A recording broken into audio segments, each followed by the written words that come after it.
Members of the Finance Committee are William Carroll and myself. Also present, obviously, is Gina Gregory, Vice President Gina Gregory, and President CJ Small. Corey, Josh, or Joel may join us later on, but we asked the Airport Authority to come here today to sort of explain to us why the necessity is there for us to levy this tax and defer it to them for 10 years according to the current contract. The council members may have some questions, but we also have the airport director here and the chairman, Luckett Robinson, and our new airport director, Andy Wilson. Sorry, Andy, for not knowing that. So I guess we should start the meeting off by hearing from the Airport Authority. If y'all could lay out the necessity surrounding this request. Sure, and I appreciate the opportunity.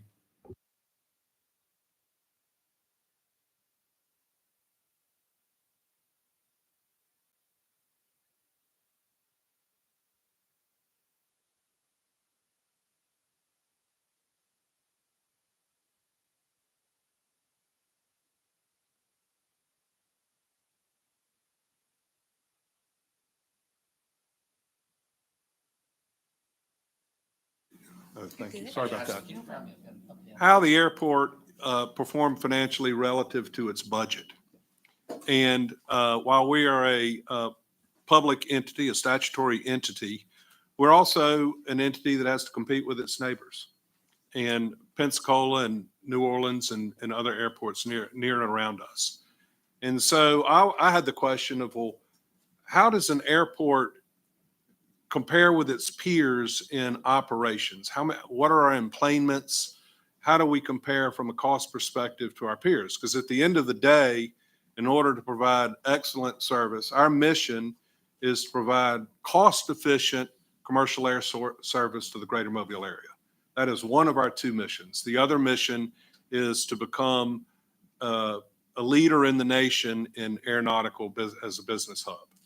And so those are the two missions upon which I'm focused as board chair. And the industry standard, when you look at how a airport operates, is cost per emplanement. What is the cost of an airport's operation for each belly button that gets on and off a plane? And if you look at those numbers, they're starkly different between Mobile and our neighboring peers. And the question is obviously why. To the extent we're more expensive, are we run a lot less efficiently, or are there other reasons for that? And in many respects, there are other reasons for that. The primary reason being structural. Some airports are simply a part of a municipal organization. And so the airport falls within the budgetary structure of a city, just like any other department in a city may. There are other organizations like the Mobile Airport Authority that are their own statutory entity. And so and we're our own statutory entity, meaning everything we do, we run our own set of books from the chairman all the way down to the maintenance staff. We have to bring in the revenue and the costs to support being our own entity. We also, because of that, we don't have any guaranteed source of income like from a city. So with a place like Pensacola, a city government can decide how much revenue its airport gets because it's part of the city structure, as I understand it. And so that's sort of a difference in how our cost structure is going to be different than some of our peers. So it's not an apples to apples comparison when you're looking at the financial performance of neighboring airports, because we're not all the same entity. So structurally, that's how it's different.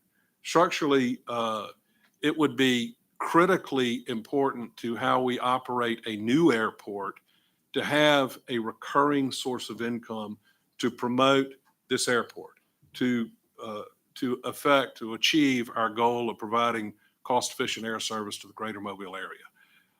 How will the funds be used? Very candidly, I think the funds are going to be, or how they will be used will differ as we transition to a downtown airport. In the near term, the airport authority we have extraordinary lifts to accomplish in the next, I'd say 36 months, really for my term. Number one is moving a commercial airport. Very few times in the United States history, as I understand it, have commercial airports been moved from one area to the other. New terminals have been built, like in New Orleans, where you just go across the tarmac to a new terminal, but very seldomly is a commercial airport actually moved. That's a huge lift. It involves not only a multi-million, $100 million+ million construction project, but also physically moving the airport, all of the operations, getting all of the legacy air carriers moved, everything that goes along with moving that. Moving the airport and constructing this new terminal is a huge heavy lift that we will accomplish in the next 12 to 15 months.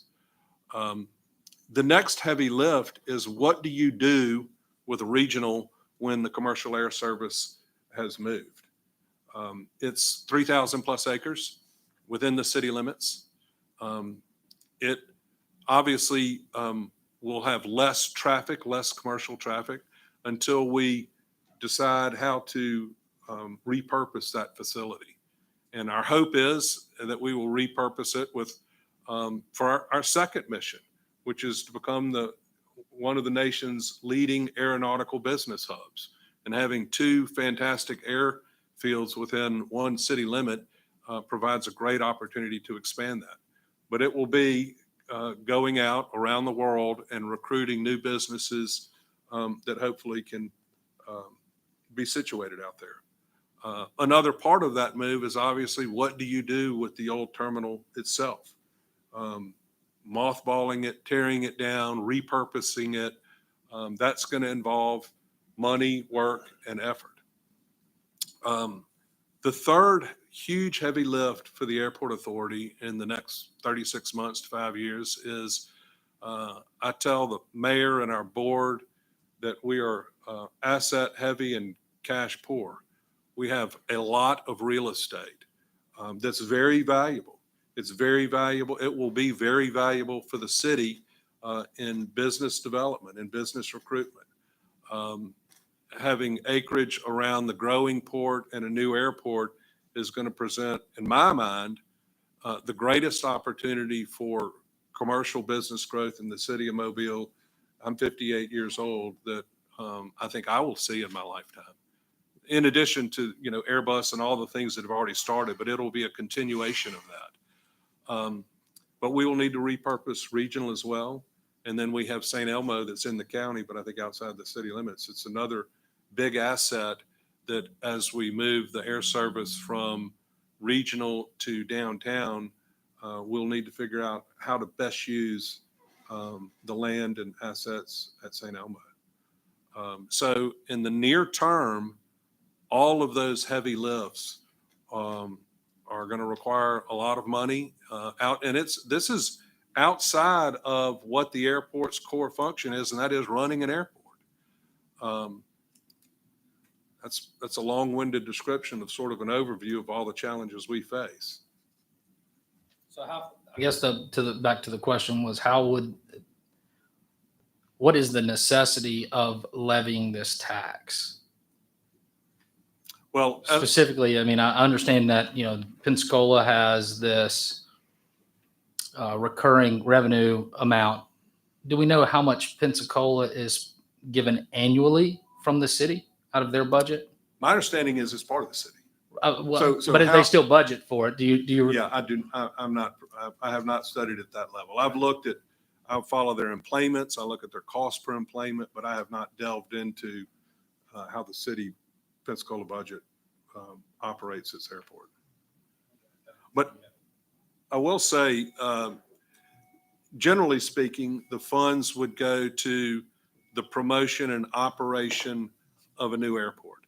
And to the extent that the city funds that, then it enables us to lower our cost per employment, which at the end of the day would enable us to change the fee structures that we're going to, that we'll have with the carriers. I'm not going to, I mean, I'd like to Andy, ask one additional question on cost per employment. Or make one note. I don't know what the cost per employment currently is for the MAA. $8.12. How did you get that information? Calculated through the U.S. Department of Transportation Form 127 data. Okay. Is that the corrective number or is that the current number? That's the current number. I thought we're at 14 and Pensacola was 4. We were at 14. We were probably closer to 15. But when I first got here, the airport only had one single cost center that was being reported to the FAA and USDOT. So there was not So there was not, there was no accounting for Brooklyn. Okay. Separately, which has been an air carrier airport since 2018, I believe, since Frontier started here. Right, off and on, but not consistently. Correct. We've lost the carriers off and on, so it kind of skews the numbers. That's right. So what happens is there was only a single data entry port, which was MOB. Mhm. So from the closest that working with James Britton Bowe, our CFO, the closest I can tell is all of the information for St. Elmo's, for Brooklyn, and for Mobile were all rolled up under the Mobile submittal. Under the regional. So you're carrying costs from two other unrelated airport operations under the Mobile number. So once we separated those two, if you go back in, and I can give you all the link, it's publicly accessible, at least portions of it anyway. You can see now that BFM has a CPE of about $4 and change, Mhm. and the Mobile number has come down. Yeah, but Not an equitable amount to what BFM has gone up, but it's come back down.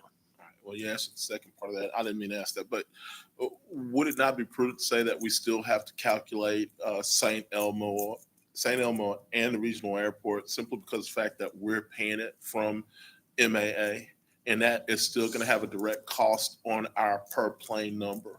Sure. yes and no.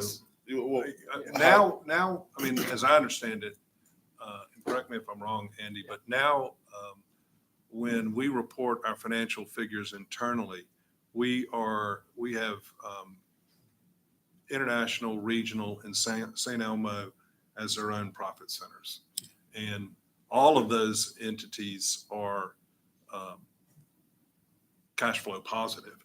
But these funds would be used to support the new international airport complex.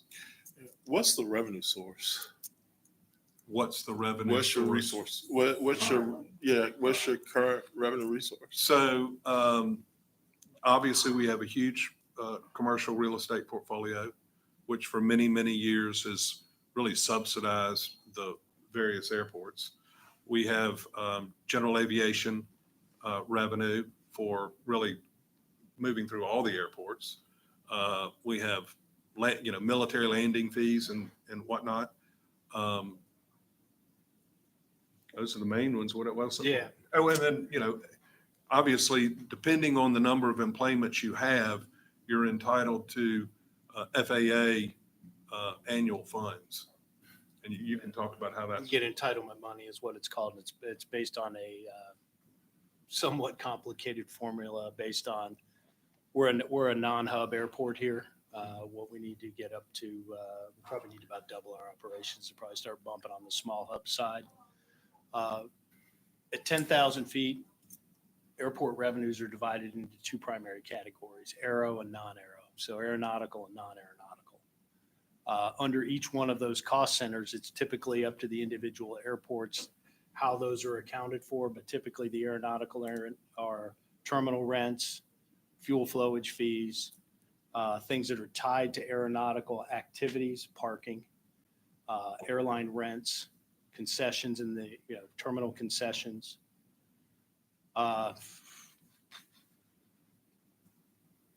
Certain aeronautical leases, if you will. Mhm. Non-aero then becomes, as Luckett was saying,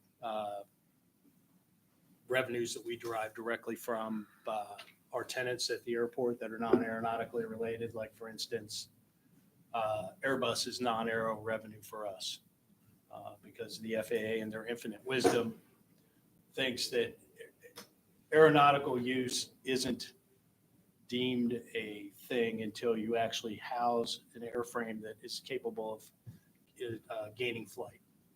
Building an airplane is a non-aeronautical activity. Once the aircraft is flyable and once it pushes off here, it's part of an aeronautical revenue source for us on the landing fee or the departure fee when the plane takes off and leaves. And then obviously the income from the carriers, And so commercial air service. Is it safe to say that we have a positive balance sheet at the end of the year and we have a positive profit loss statement every year? Since I've been on the board, that's been the case. Another area that makes that, our cost structure is going to change with a new airport and promoting a new airport. And, that's why, from my perspective, with respect to our asset-heavy balance sheet, it needs to be restructured really to really focus on our mission of providing cost-effective air service to the greater Mobile community.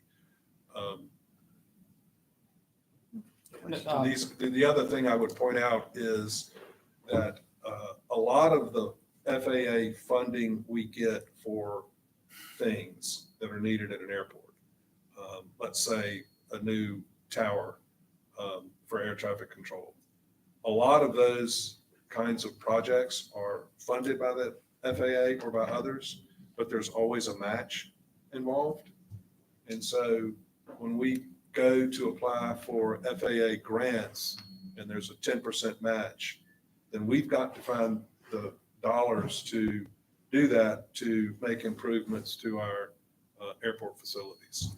So that's always a challenge for an airport. That doesn't show up in your operating statement because it's grants and it's capital improvements, but we still have to find the cash to make those matching payments.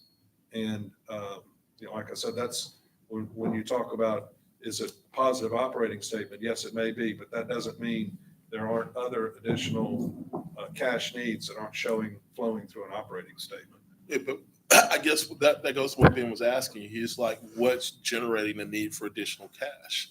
So Kind of, if I can Yeah, Madam Vice President. let's- jump in, with the current funding that you all have, are you telling us that the move and everything that is included in moving from regional to Berkeley to international, with the current funding that the airport has, would you all be able to do it with the money that you are raising now? Or are you telling us that no, you're not, because of all these heavy lifts, that this extra 2% is needed for that portion of this? I mean, I understand the promotional part and all, because that's probably Right. totally separate and a separate need once the airport is there, and we've got air carriers that we need to entice people to come to Mobile to fly. Sure. But I'm just wondering, with the current budgeting, the real estate that you have, the profit that you have every year, all the revenues that are coming in, could you do what you need to do without this extra 2%? Is it possible? Yes. I mean, it's my fiduciary obligation to try to operate it in a way that's achievable. Yes. Yeah. I mean, if that weren't the case, then we would have never attempted to move an airport. I mean, Right. that Okay. decision preceded me, but it's still an enormous challenge. And when you have competitor airports nearby that are providing funding that we are not, that we as a community, Mhm. the city and the airport authority, then we're operating on more of a shoestring budget. And I'm 58. When I was flying in my college years in the 80s, Pensacola was a smaller airport than Mobile. It was almost non-existent. I mean, my dad pinched pennies and we were driving up and down I-10 to the most affordable place if I had to fly somewhere. And so from the mid-1980s until now, Pensacola's grown to be triple our size. I think a lot of the reason is that the way Mobile grew, that regional was less attractive for commuters to get to, which is, I think it was wise of everyone in this room and the mayor and Elliot Maisel to have the vision to move the airport. And I think we can turn that around, but it requires, Pensacola had funding and devoted that funding for those many, many years. Which And is, it is in the shape it's in Yeah. now, and we're playing catch up now because of the difference in funding. and it's interesting because Pensacola is a smaller city It than is. Mobile is. And they have, I didn't realize that their airport was part of their overall city budget, which is That's my interesting. understanding. And ours is a separate entity. Well, So, and they have the military there right, too, the which military certainly and helps. Those commercials when, Yes. see, I'm 55. So I Yes. remember. So you and I both, Right. you know that as well as I I do. remember those stories. The Yeah. commercial said, "Come fly to our beaches." Yeah. Yeah. And the they beaches. whipped us on the beaches Yeah. along with the military. I remember that just like every day. They Yeah. aired them every day. Come fly to our beaches. Yeah, but So- they've lost some of their customers because the Valpy Niceville Airport has opened up, and they're getting a lot of the customers that used to fly out of Pensacola. But that's neither here nor there. But I Set think up. it's a unique, I think you and I are the same Pretty close. rough age. And I am more bullish on the city of Mobile today than I have ever been in my 58 years here. I think I'm an international business, and with the creation of this new airport, which is going to be a fantastic new airport, with Airbus coming, with the widening of our channel, the widening of the Panama Canal, the expansion of the container port, the city of Mobile has more business opportunities and thus more opportunities for its citizens than any time in my lifetime. But I think in order for that to be really successful, supporting the airport and supporting its growth is critical. And I think we can catch up with our neighbors, but it's going to require hard work on the part of the airport authority. And this funding would go a long way towards making us more competitive with our Well, peers. And I think one of the reasons we were looking at this as part of the lodging tax was based on the promotional and the marketing portion of that, because of course it comes from Visit Mobile. So it's nice to know that you think you've got enough of the funding to do the heavy lifts, but having this recurring revenue is really important for other things that come up, but also for the promotional side of things that you're going to need to get people over here in the first place. If we're not having to use operational cash flow for grant matching and the other business development that is Mhm, involved part with the of it. airport, and this supports the operation of an airport, it makes us far more competitive than we are without a recurring source of income. So your operational cash flow, I want to throw it to Corey. He needs that. But what are you using your operational cash flow for? The reason why I thought it was important that we have this meeting is because we haven't seen a financial statement from the airport. It's not posted on your website. It's not posted online. We don't know the current financial status of really anything of the airport. It's not put out there for us to see or sent to us. So we'd love to have copies of. Oh, I would be happy to. Sure. Our fiscal year is September 30th. Our audits are usually completed middle of May. It's usually delayed because of the statutory things involved with state pension accounting. Usually doesn't. So our audit takes a while to complete. So the board approved the audit from 9/30/23. And I believe our December meeting or November meeting. I just signed the audit approval letters, and the new audit's going to Right. commence in So, 60 days. And at every monthly meeting, we have financial information. So we I am can get you that. That's- absolutely more than it's happy to not share secret that. Yeah, that would be great. Go ahead, Mr. Penn. Thank you so much for coming. I know you answering one of the questions. You shared that Pensacola, the city supports it through their budget. Do you know if other cities does the same thing for their airport? I asked that question at our latest meeting, I wanted to have I think it's really important in looking at any entity is to have sort of a financial scorecard. And so we now have a financial scorecard that's on the front page of every financial report for every meeting. And so I'm getting cost per employments for different entities. And what I've learned is that, as I said at the beginning, airport entities are different really by location. If you look at Pensacola, if you look at New Orleans, if you look at Montgomery, and Andy can speak a lot more about this than me because he's from that industry, they all vary a lot. And so it's really hard to look at airports from all over and have an apples to apples comparison because of their corporate structure and the way in which they're funded. Some of them, as you pointed out, Pensacola, I guess it's in infancy. I wasn't aware of that. Some are sort of military related, and so they sort of grow out of the military. Others are statutory entities like us. Others are parts of a city. And so it really varies a great deal. Okay. And then the second question is, you talking about receiving a recurring amount of funds coming in. If you didn't have the opportunity to receive that, would that affect the ticket prices? Yes. Okay. So for the reasons I stated, I mean, we are operating everything from, hiring people to cutting grass, HR departments, everything. And so, I guess I meant by investing this money, we're going to drop cost per employment by this percentage is what we project or expect. By how That's- much? Can I answer that? yeah, sure, absolutely.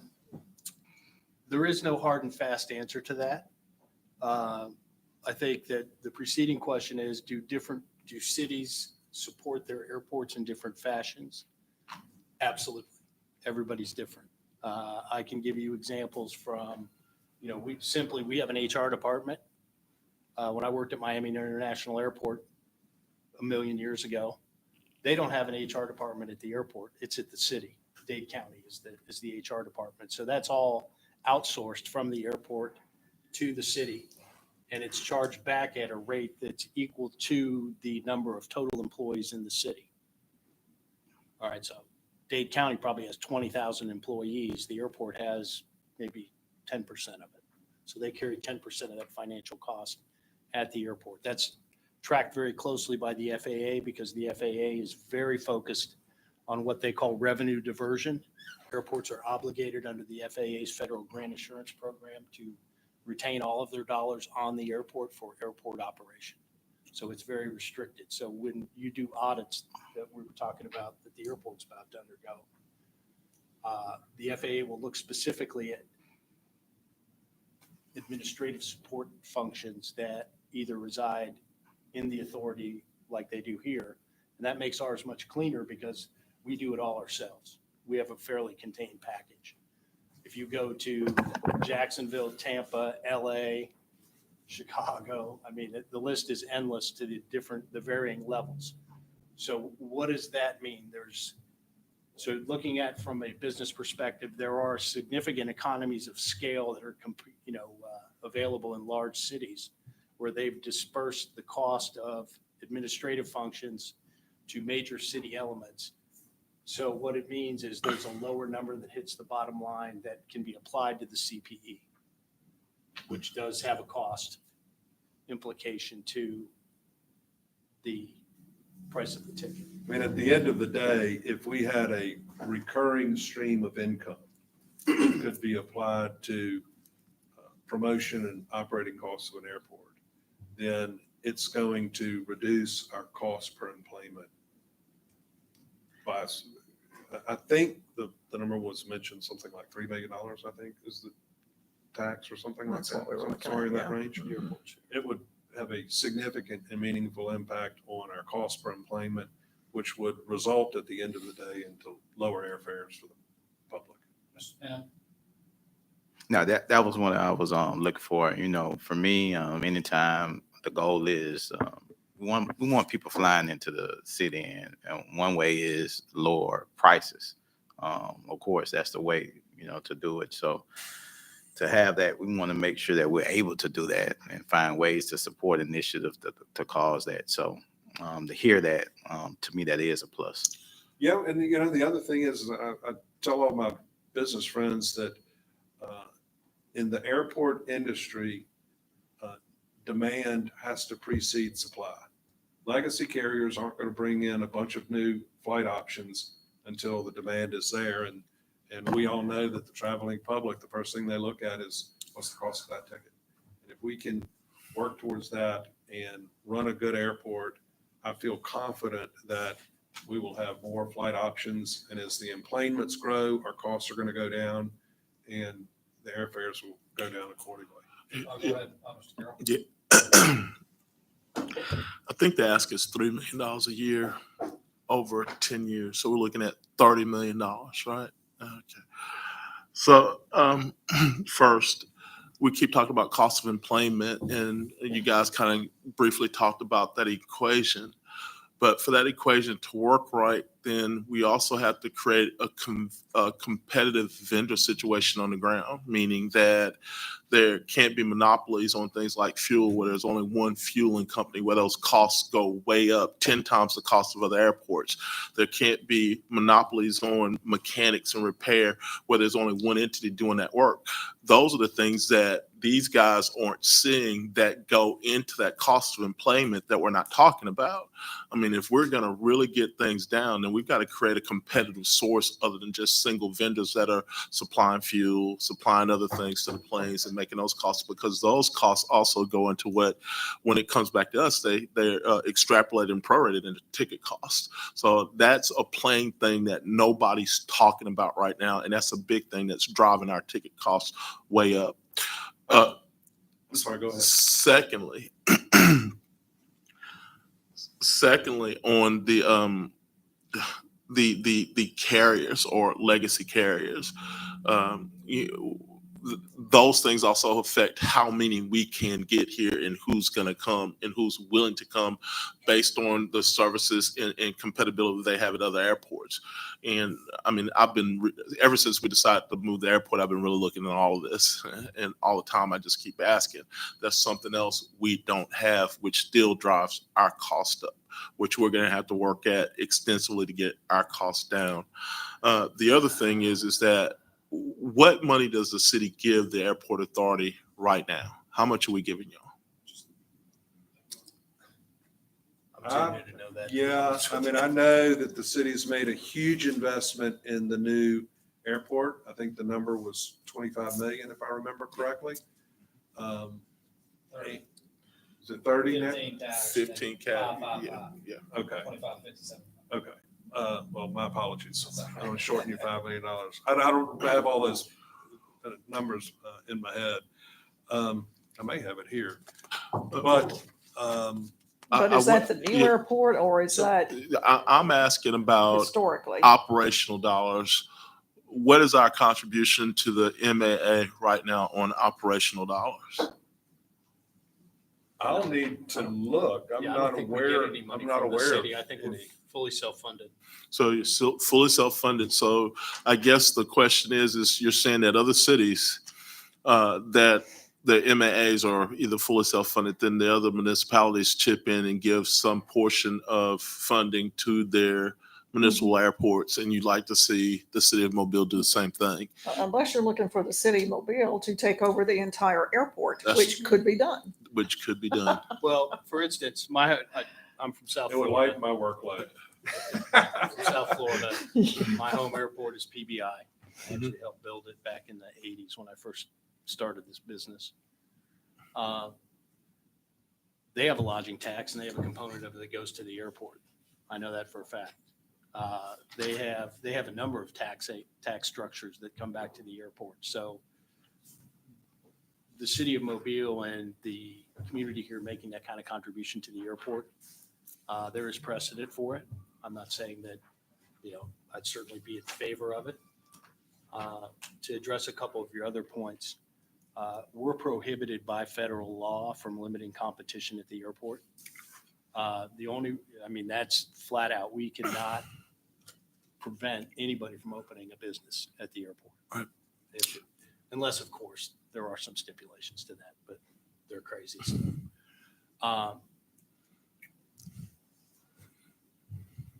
that part of it. And going back to the legacy carrier aspect, low-cost carriers, and we've seen several come in and out of Mobile, all right, certain degrees of, success. Depends on the route, depends on the time of day. It depends on where people want to go, like the recent, suspension of the Breeze operation. I was told by their corporate real estate folks that, that there is seasonal demand, if you will, or cyclical demand to go in and out of Orlando, spring break, summertime when kids are out of school. But the business relationship between Mobile and Orlando is fairly limited. So most of the people that are going there are going there for recreational reasons. It's a leisure market. So, having commuted back, I travel a lot. And so when I first came up here and I started working on the master plan, I was the project manager for the firm that was hired to do the relocate, conduct the study to identify the location for the terminal and put together the preliminary plans and budgets. I used to fly up here out of Miami, but I would fly into Pensacola. Why? Because I could leave at Miami at 6 a.m. and be here at 8 a.m. and I could get in a full working day and then either get back home or just to optimize my time, which a lot of people that are busy do that. One of the things that came to my attention during that flight, and because I was on it several times a month, half of the people that I was on that flight with from Miami to Pensacola were coming to Mobile. And they were all executives.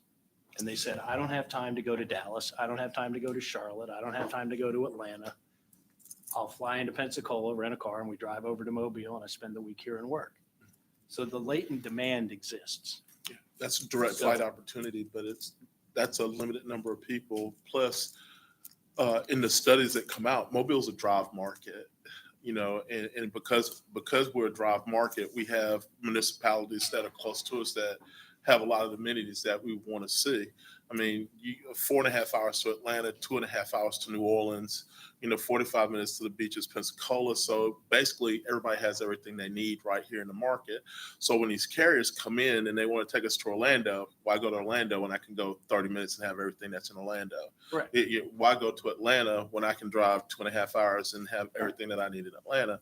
I think our direct flight opportunities are more northern than they are Orlando and Miami. And we haven't had the chance to see those type of carriers come in yet, but I'll see that. And to your point about competition in the FAA rule, I'm aware of that, but I think we need to encourage other vendors to compete with the current vendors that are at the airport to drive those costs down, because you're right, it's a supply and demand issue. And when there's no other vendor to compete against that one, then costs are only controlled by that one vendor, which normally goes up to secure their profit margins. Secure their margins. But I think I'm not making reference to anyone now. I'm just talking about what I know I'm about. talking about a commodity though, like a business operation type. Like if you're talking about fueling. Fuel's a big one. Right. So there's a couple things that happen here. Like most of the carriers that fly the regional aircraft in here, depending on the capacity of the aircraft, sometimes they don't buy fuel here. All right. So they fuel it, and it's not because the airlines have contracts, national contracts with fuel. When you're burning through 30 million gallons of fuel a week, like the mainline carriers do just for domestic service, they have deals with whoever the fueler is here. Like I guess it's Signature, but Signature doesn't buy the fuel. The airlines buy it, and they have a deal where Signature just puts their fuel in the plane. Yeah, it's a competitive bid price, and they normally bid it to wherever the location's lower, and they fill at that location. Let's try to stay focused on this. I think to your point is, look, we've got two fantastic airfields. And our second mission is to be a nation leader in aeronautical business. And the more competition we get, the better off we'll be. So whether it's fixed-based operations or fuel, the more planes we can get in here, then the more of those kind of businesses we can attract. And I agree completely with you, William. That's our goal. So that drives our in-flight countdown or our number down. But the other thing is that our $3 million, what's the plan for it? You know, in my mind, I'm trying to run the numbers in my mind to see how your plan for our $3 million helps to bring that number down. Is it solely marketing? Is it operations? Well, what's the plan for that $3 million if you ask for it, or if it was just given to you because we're putting in a new tax, just to say? Let's just say year one, it was $2 million. How are you spending that $2 million? Yeah, you don't have it mapped out yet. Right. Well, I mean, this is the first meeting we've been invited to. I've heard rumors that this may be coming up. And so I don't count my chickens before they hatch, very candidly. But I explained at my introduction the number of heavy lifts we have, and $3 million for the amount of work we have to do in the next 36 months, with all due respect, is sort of, it's very meaningful, but we've got a lot of things to do. If given the opportunity to sit down and say, all right, how will we allocate those dollars and how will we use them to promote the downtown airport, I would be dying and eager to go through that exercise and report back to the council. But I can assure you, as we've said, a lot of other cities support their airports like this, and it's going to go towards promoting this new airport. I candidly haven't sat down with Bo, our CFO, and said, all right, you know, it's not in our 24-25 budget. I mean, we'll have a planning meeting next week. As airport chair, I think planning meetings should precede the fiscal year. So if this tax were to pass, and we will have a planning meeting probably in August or September of 25 to set our budget for the 25-26 operating year, and that would be the time where we would sit down and say, this is an enormous opportunity. How are these dollars best spent to, one, promote the airport, and two, reduce our cost per enplanement? Yeah, so none of it goes to debt service or anything like that. Like I said, we haven't set out what the exact plan would be, but it's supporting the operational structure of for a new airport. So it would go into operations, and then as you plan ahead for 26, you just know that you have these extra funds to go toward things you're already paying for and know you got to spend the money on. I mean, it's not like we're going to set aside $3 million only for something else.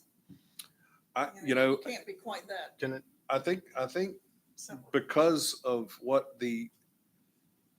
all the changes going on at the airport, how these dollars spent will probably change year in and year out. When I say it supports the operational, the operations of the airport, but how the budgetary dollars are allocated are going to depend on the needs of what's happening at the airport at any given time. Unless, and here's David Clark, unless we say we're going to earmark 1 million of that only for, we're going to earmark only 1 million of that 3 million to go strictly toward marketing for the airport. That would be, I think, maybe to William's point, would any of this money be earmarked for something, specific, rather than going into the operational budget and then just? In many instances, it can. It can, okay. And I think the airport's not had the funds to really do a lot of recurring marketing. But the reducing cost per enplanement is really looking at the operational costs of that airport. And I agree with you. More marketing needs to be done, but that's, once again, that's if the budget's bigger, are we able to do that? Yeah. I want to stay focused on the result of this $3 million and the necessity of levying a tax. I really want to try to better understand what result is going to be produced, because just my general understanding is that we know we're all in favor of relocating this airport and being as successful as we can. And we are as pregnant as we could be right now, as Mr. Penn stated on Tuesday. But we also have some major projects going on our city side within our budget, that going to work hand in hand with this. And once this lever is, say, pulled and this 2% is deferred to Mobile Airport Authority, that lever can't be pulled again back towards us without some major legislative act. So it's important that this 2%, if levied and deferred, that we truly understand what result we're getting. So starting like, say, number one, what is our cost per employment goal?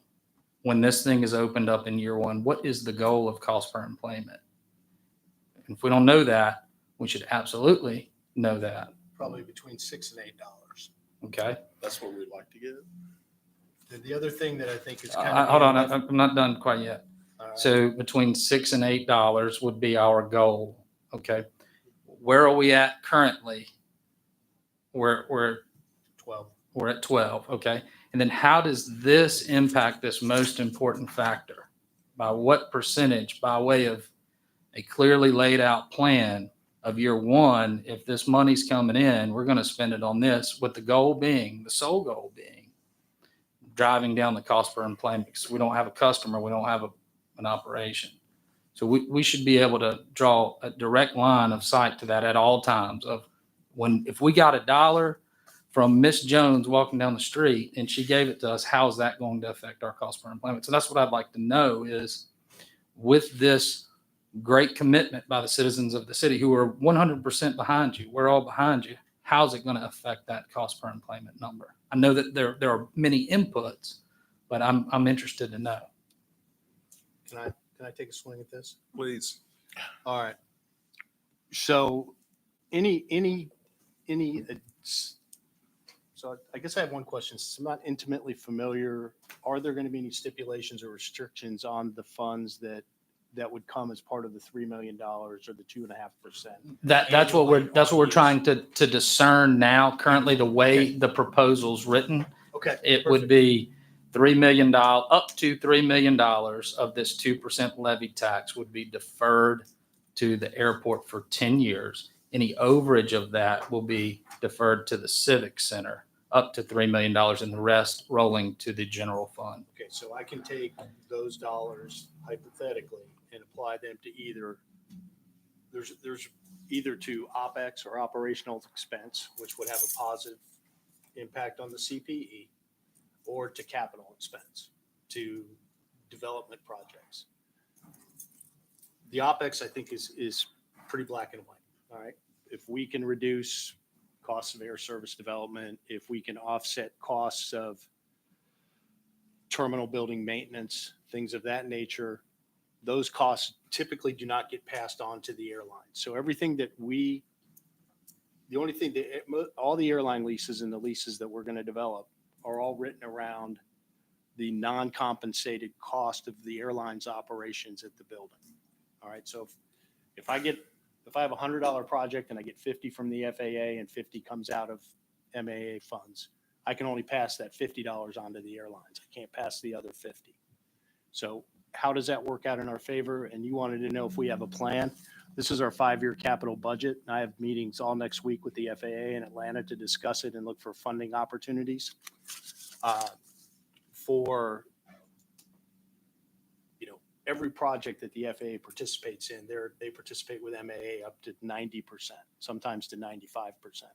So if I have $1 million project, $950 million or $950,000 of that project will not be passed along to the airlines, only 50,000 of it, which is out of our coffers.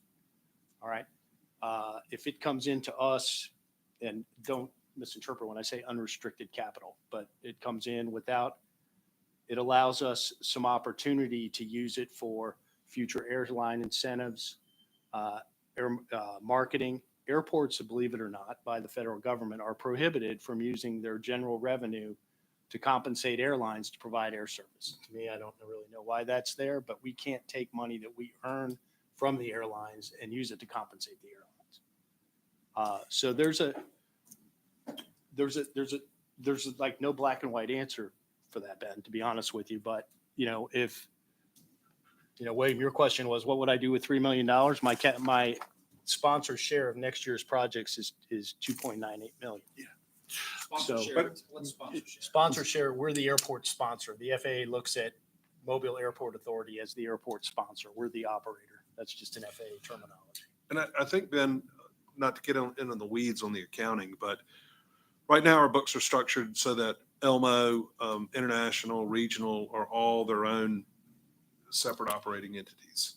And if we have an opportunity to get a stream of tax revenue, which heretofore we've never had, then we're going to have to restructure our books internally and with our funds flow, say, how will we dedicate those dollars to operating to promote international? Does that make sense? I mean, right now, Regional is his own profit center. And if the city were to, if you were to pass this tax and we could apply it tomorrow, then our books, we could apply it to Regional and I could give you a very clear answer. But we're about to move the airport and we're going to have to redo the books to reflect that. William, Yeah, what, two last things to make me happy. One is any part of this $3 million over 10 years being used to cover costs that we may not have realized in the move of the current airport. No, that's covered in the existing budget. So every bit of that cost is covered, right? For the immediate relocation, yes, to move the carriers down. at the And, beginning. and then all construction costs and maybe overruns are also covered. So none of this money is going towards any of that. Not at this point, it's not, but I will couch that by saying that it may be very much may be used for projects to help support the terminal from a landside access point and other issues. You mean after the completion of the terminal and you're talking about interior build out? No, I'm talking about if we get as busy as we all hope we get, we're going to need to expand our landside parking. We're going to need to improve the landside access infrastructure. In other words, Michigan, or even create a separate access point somewhere else into the terminal building. Maybe change where that trumpet's going down on Hotel Street. I think What? we changed that already. I think, look, guys, my last question is this, and I'm thinking long-term. What I've heard today is that the city of Mobile currently does not contribute to the budget of MAA, and we have not. That's what I've heard today, right? The operating budget, Right. as I understand it. A recurring operating budget. That's correct. The city's Also, been enormously generous, as we pointed out on the on the airport construction of itself. the new. That's right. terminal. But other cities in our region consistently do that, which help them to bring their employment number down. Secondly, we have an opportunity to increase our lodging tax by 2.5%, which is going to be perpetual. It does not have a sunset. Does it have a sunset date at 5 years? It does not have a sunset date. I would think that instead of asking for a $3 million 10-year deal, that you find a way to ask the city, if other cities do this in the region, to make it a forever deal where we constantly give you $3 million every year and we budget that money, because the lodging tax is going to increase depending on the number of rooms that we continue to build in the city. For every hotel we build, for every room we build, that number is going to go up. So it's going to have an increased value to us. But a fixed cost of $3 million every year isn't very much money if we're going to get our cost of employment down. I don't have a problem with it. I was just curious as to why were you asking me for $3 million every year? What are you trying to pay for? Is it something I didn't know or we didn't see or you didn't have? Yes, sir. So Turn the mic on. during the preliminary conversations about trying to do this, one of the city councilors indicated that they really didn't want to have an obligation more than 10 years. Okay, so with that thought in mind, the administration said, well, for the airport, let's don't do but 10 years. All right. And from the administrative standpoint, I was fine with that because I know that we've got to figure out between the council and the mayor's office what we should do. And I thought that the lodging tax, I thought it was a 20-year, I thought that it was 20-year deal. It is a 20-year deal. Okay, it's a 20, It goes on It's forever. Or the lodging tax itself did. Us allocating the money was a 20-year deal. It was two things. One, well, it was going to be the most recent one after the meeting Tuesday was going to be 10 years for the airport and 20 years for the Civic Center. That's right. Okay. So at the end of 20 years, there would be no obligation for that tax anywhere, just be coming into the city coffers. From the administration standpoint, if it's the will of the council and we think this through, we run the cash flow on, see what it looks like. I would not have a problem with saying you do this for the airport for 20 years, because as with all the things, all the moving parts that are going on, it will take them several years to stabilize. And then to be able to know that we are supporting that, it gives them a huge step forward in trying to keep that cost of employment down. I mean, it would be a real boom, but I didn't want to swim upstream against the council going past, a 10-year deal. But initially we were for more than that. I mean, I agree with the mayor. I would say I want to be a good steward of the taxpayers' money.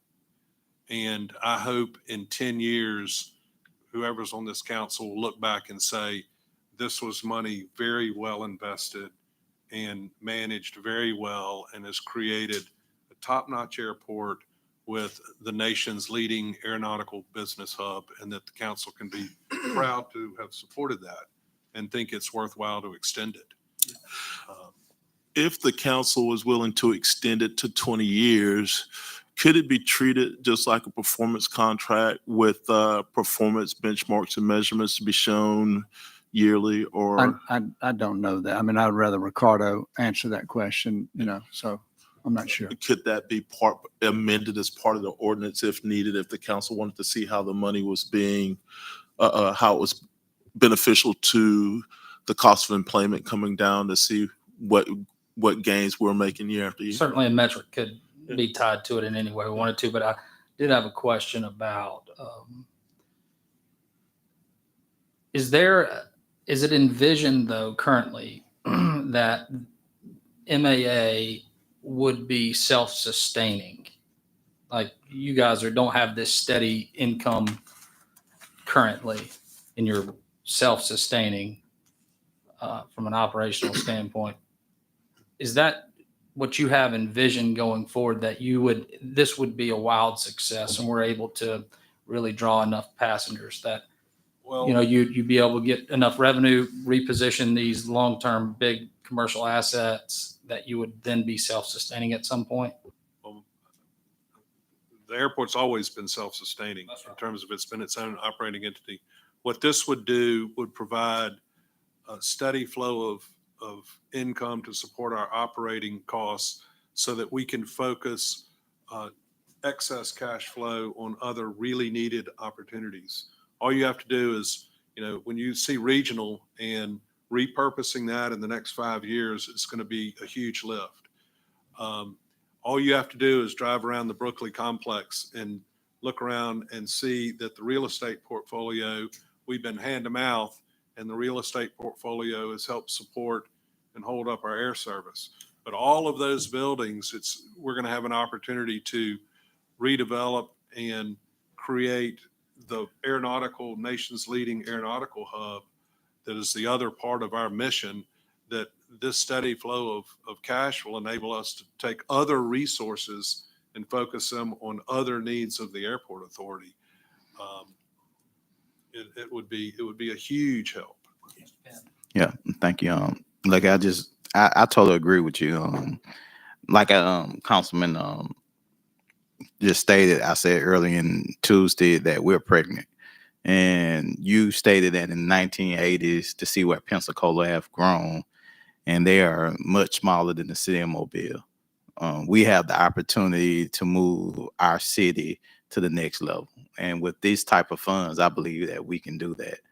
And so I'm excited about the future. And I think this is a great opportunity to move forward and invest in our city, to invest in the airport. We have seen other cities we keep complaining about we have to drive to Pensacola and we keep driving. Why?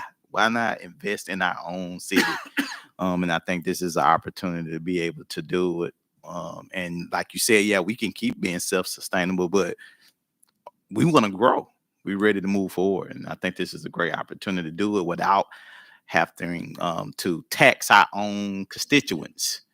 And so In it's my on. understanding, this lodging taxes, we're simply catching up with the rest of the Yeah. big cities. Yep. So And, you have to believe that the airport is one critical component of making this city a much, much better place to live, in addition to the sidewalks and the, streets and new football stadiums and all the other things that this council and the county have invested in. we have a conference coming up right now, and people in the city of Mobile, and they're complaining.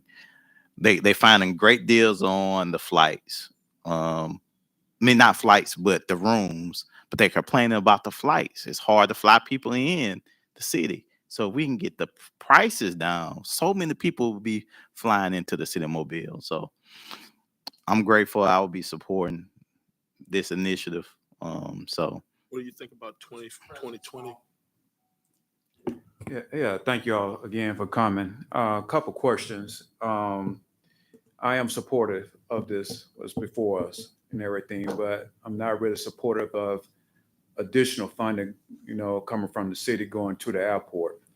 You stated not too long ago that I guess when we repurpose regional, that there'd be a lift off the airport, correct? What I meant was it's a heavy lift in terms of it's going to require a lot of work and a lot of diligence to find new business opportunities that will be stationed there. And it's going to be a lot of work for the board. Whether or not it takes more capital from the airport really depends on what we're able to attract out there. But certainly it's we're going to have to figure out what to do with the terminal. It's a big, nice runway that's now serving, commercial air traffic that's going to have less traffic unless we find new businesses. So it's going to be a challenge and an opportunity for the board. And that's leading up to my question. We haven't really been successful with the low-cost terminal out there at Brooklyn. My question is that once we move, are we still going to keep the low-cost terminal, or we're going to get rid of it? Our goal is to find additional carriers for the city. I said at the very beginning that in the airport industry, demand must precede supply in most instances.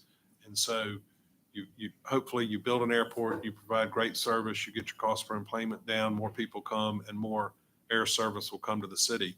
I think eventually, we certainly hope to attract additional carriers. That's one of the main reasons the airport was moved in the first instance. But we've got to generate the demand to make that happen.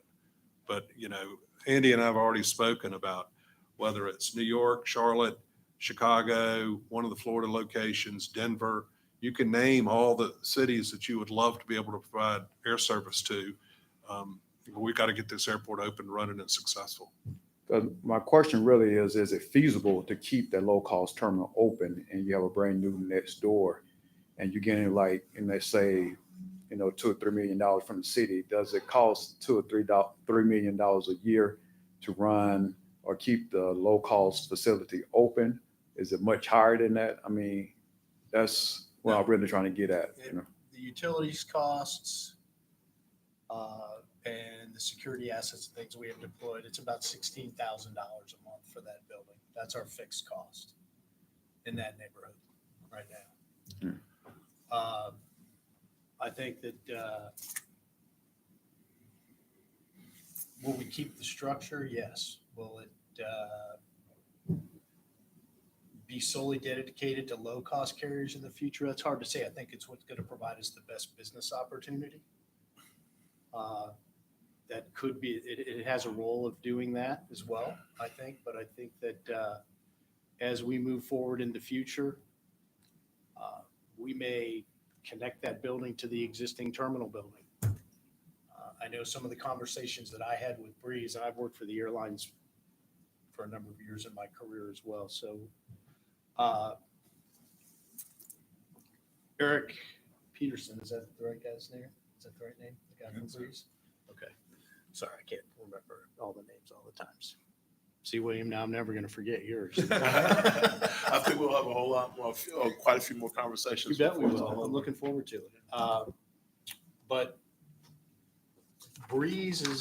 Eric was very open with me when we were having conversations about the suspension of the service and how it wasn't working out for them and how it, it was costing us a reasonable amount of money to keep them flying in here with 75% of the airplane empty, which we were paying for the seats.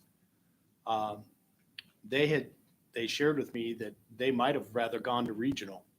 They want a jet bridge too. They don't want their level of service to their customers to be less than the legacy carriers. I mean, that's something that they look for. You look at what they cost. They fly in and out of Orlando. MCO is one of the most expensive airports in Florida, but they go there because there's a demand. So like Lucca was saying, the demand has to precede the supply.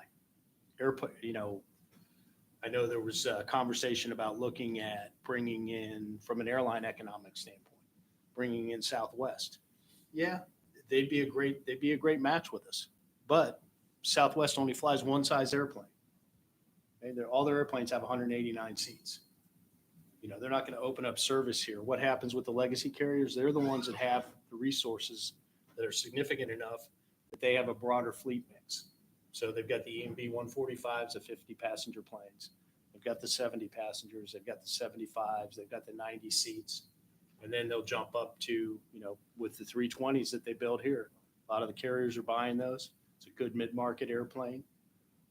And it'll provide the service that we need. And, that's what's going to help us drive the more demand that we can push through the new airport. The more the airline sees that there's more people that are willing to fly from Mobile.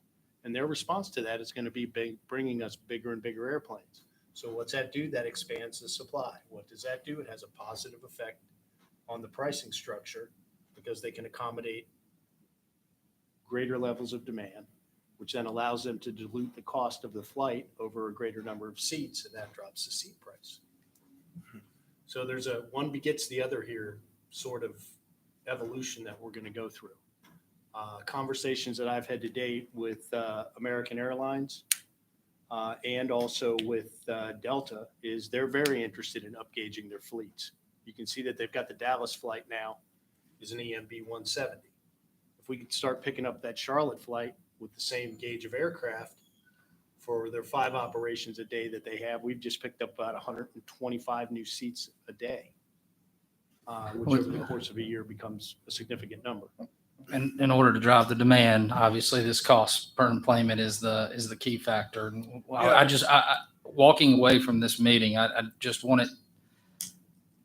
I don't want us to lose track of that. If that is in fact the gold standard, we should be measuring it all the time, and we should have our finger on the pulse of it. If you're getting money anywhere it's coming from, that the metric because all those other planes and destinations, they're not coming if we can't bring a customer here. So I just That's our want to make mission. sure that that's your mission, I know, but I think we should always have a month to month know of, okay, we're at 14 currently, but with this investment we're going to drop down to this or that, or these are and maybe y'all are already doing that. My scorecard has it. We've got it. I'm looking at it, what it was last year, what it was this year, and what it was, year to date. So it's very much a focus of what we're doing. So I want to address, we've been here an hour and 10 minutes. I'll turn it over to Mr. Carroll, whoever wants any additional question, but I do want to bring up one other thing that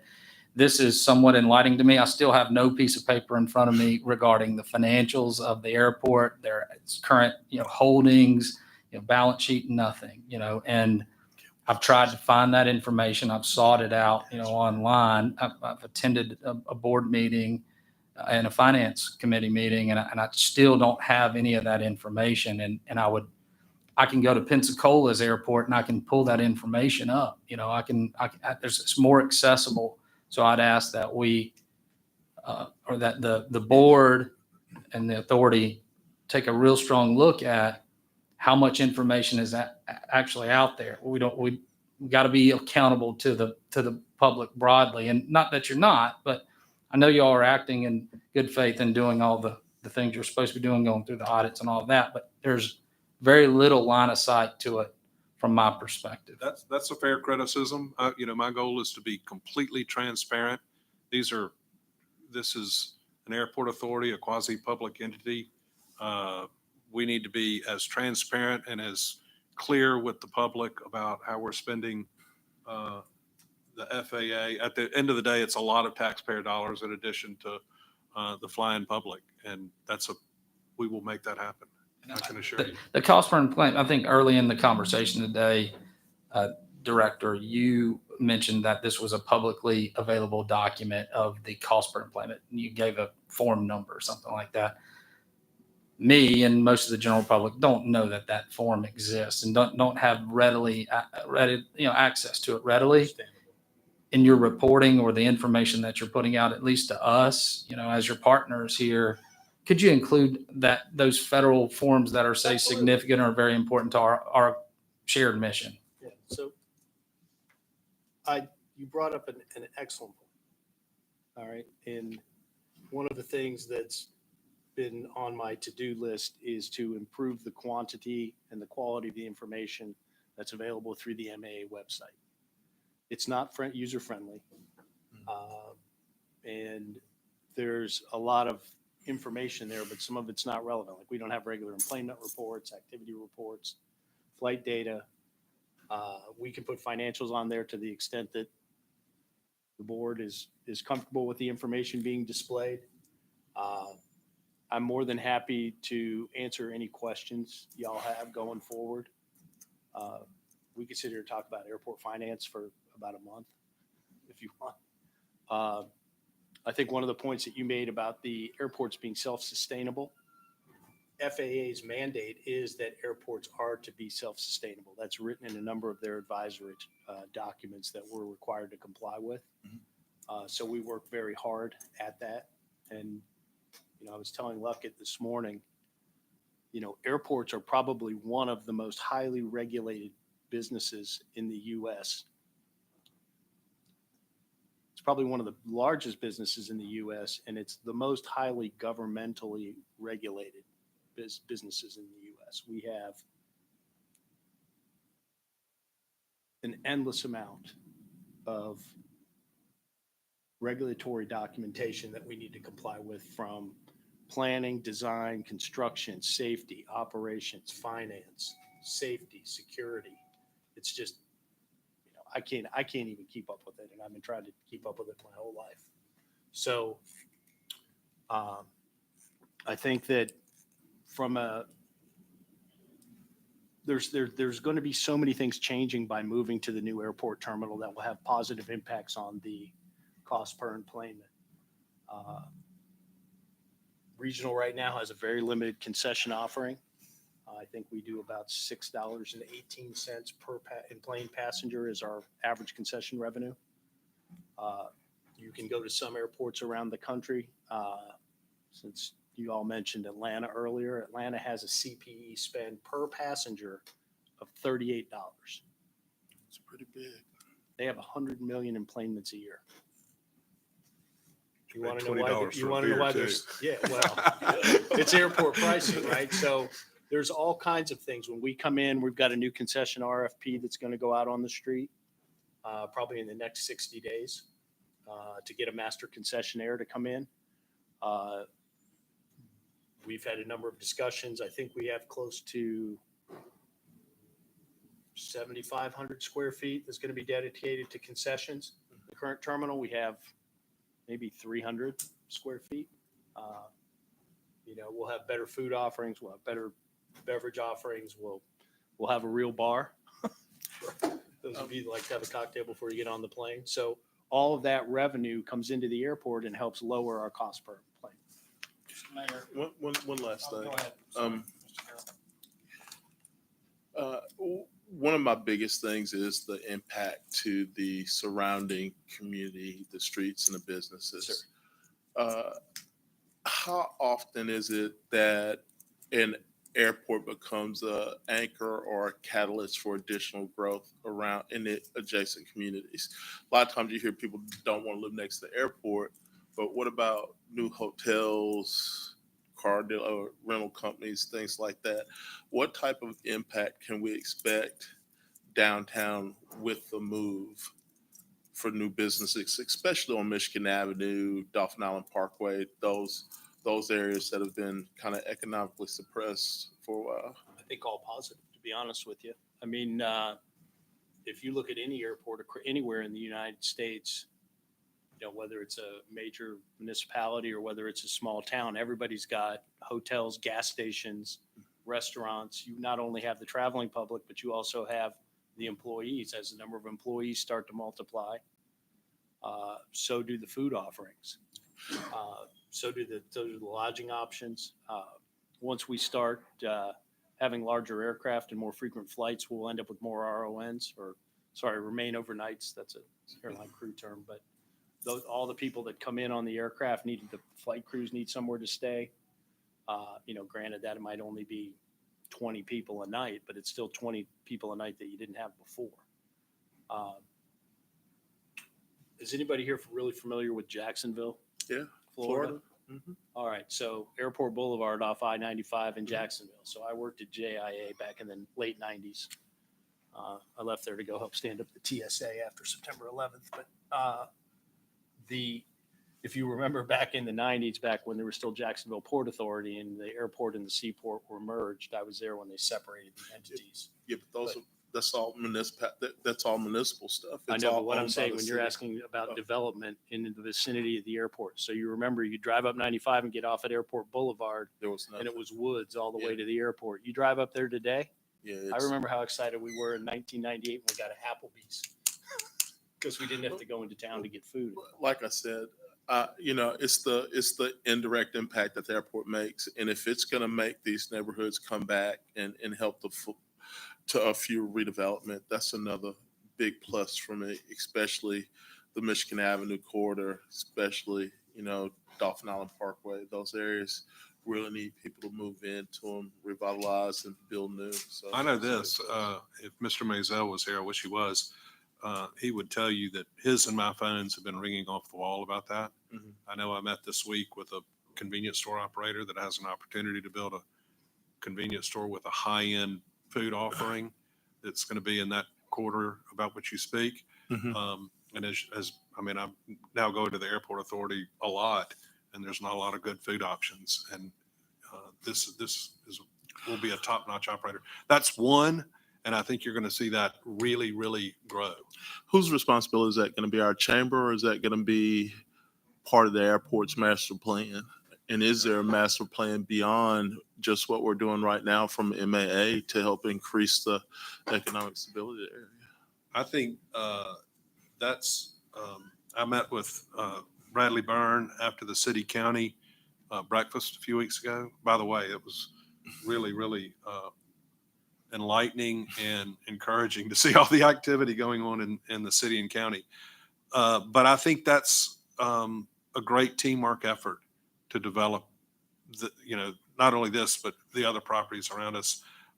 Bradley does a great job. The city does a great job, but I think it's very much a team effort in redeveloping those corridors. Well, we're going to need some type of plan for controlled growth. That'll be great. Last thing, does the county give you guys any money? Yes.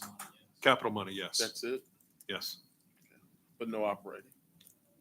No, I don't believe so. Mr. Mayor. And just a couple of comments on how we got here. We have a 22-year contract. I think that's the OBG contract is a 22-year deal. And so when we started the thought process of opportunity of how the tourism, how the the room tax dollars could be spent. Originally, thought coming from the administration was let's direct it to the arena. Originally was the thought, and that's kind of how we had the 20 years.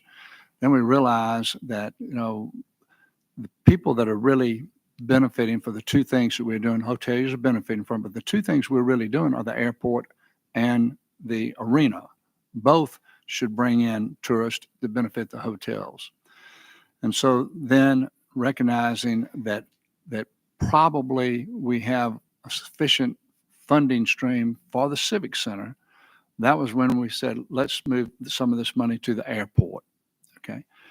And really the thought was whatever we're going to do for the arena, we would do for the airport. But then with just conversation, we said, let's stop the airport at 10 years.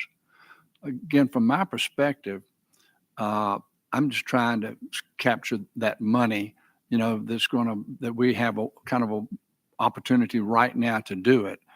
And I would say that if it's the council's will and y'all like 20 years to go to the airport and the arena, we're fine with that. You could do a deal where it's 10 years to the airport and the 20 years to the arena. And at 10 years, you can reassess where we are. I mean, decide whether, like William is saying, you could continue on with the airport at that time if you chose to. I mean, it could be modified at that time because things are going to be different 10 years from now. I mean, it's just no way for it not to be different. And there's no way really, nobody's crystal ball is clear enough to say what the needs are going to be at the airport at this point, because there's a big question mark about how do you do what needs to be done at regional. What you don't want to find yourself doing is having to make some decisions with maybe having to divest yourself of assets when you're not ready to divest yourself of assets. Let's say if they want to sell part of regional, you don't want to be on a fire sale. You want to have it methodically planned out. So that's that 10-year run for me. I was thinking that, that gives everybody plenty of time to get on solid ground, but I will go either way. But if we're going to make a change, it would have to be probably through an amendment. And Patrick is here. He's hearing the conversation, but I think that you should give him some direction either now or between now and Tuesday. Y'all can get your heads together and decide what you think is the route to go. All right. Anything else from committee member? Carol, anybody else? All right. We are adjourned. Thank y'all. Yeah. If anyone wants my contact,